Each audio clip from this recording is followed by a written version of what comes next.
What's going on, everybody? It is the Rum Champion, and today we are looking at Chairman's Reserve, one of the most underrated and underappreciated rum brands on the market today.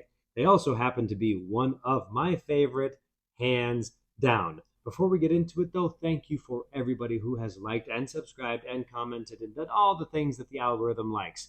If you have yet to, and you pick up what I am putting down, feel free to comment, like, subscribe, share with your friends, and let's learn about rum together. Chairman's Reserve is distilled in St. Lucia by Saint Lucia Distillers and is one of 3 brands coming out of that distillery. You have Bounty, which is their entry line. You have Chairman's Reserve, the middle child, my favorite. Then you have Admiral Rodney. They're actually trying to change the name because, as a historical figure, Admiral Rodney was one of the only people trying to keep slavery going in the United Kingdom back in the day, in the height of the British Empire. Not a good look, by the way. In my opinion, St. Lucia Distillers just retire Admiral Rodney because, hey, Chairman's Reserve is the best brand that you have by far. Any hoodles.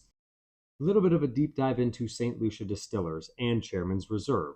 It's 1931, and a gentleman by the name of Dennis Barnard opens up the Denery Distillery on the eastern side of the island. Denery, Daenerys, someone let me know in the comments how to pronounce that.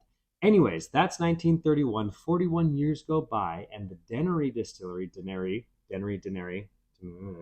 that distillery merges with another distillery, the Geest Distillery. I don't know if that's how you say it, but Geest is kind of fun to say. So anyways, these 2 distilleries merge and they form St. Lucia Distillers, and that's 1972.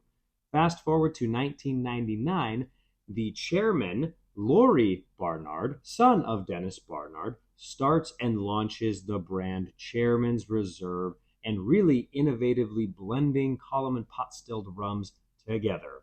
Now comes the fun part, why I get to tell you why I love Chairman's Reserve. They're mad scientists, they're badasses, they're master tinkerers, master blenders, and their liquid is out of this world delicious.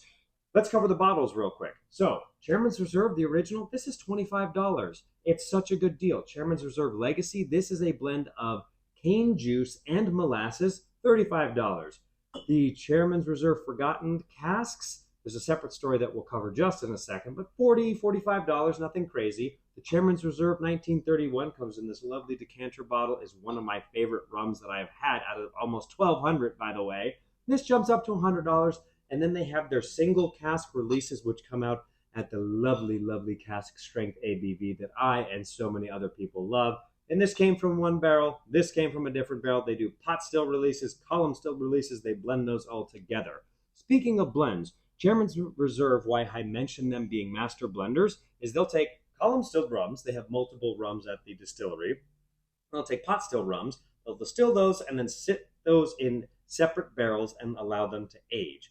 And then, after some time, whatever that time is, they'll take those rums, put them into another barrel for additional aging. It is amazing stuff, and they are always tinkering around, which is why I call them tinkerers and mad scientists.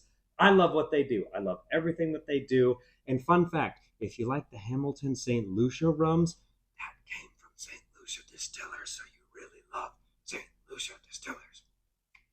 They are amazing blenders, some of the best blenders in the world, and they definitely need more love and respect. So, if you have never tried anything from Chairman's Reserve, trust me, these rums, for the most part, are incredibly affordable, wildly delicious. They're great on their own, they're great in cocktails, and you will not regret picking up any of these.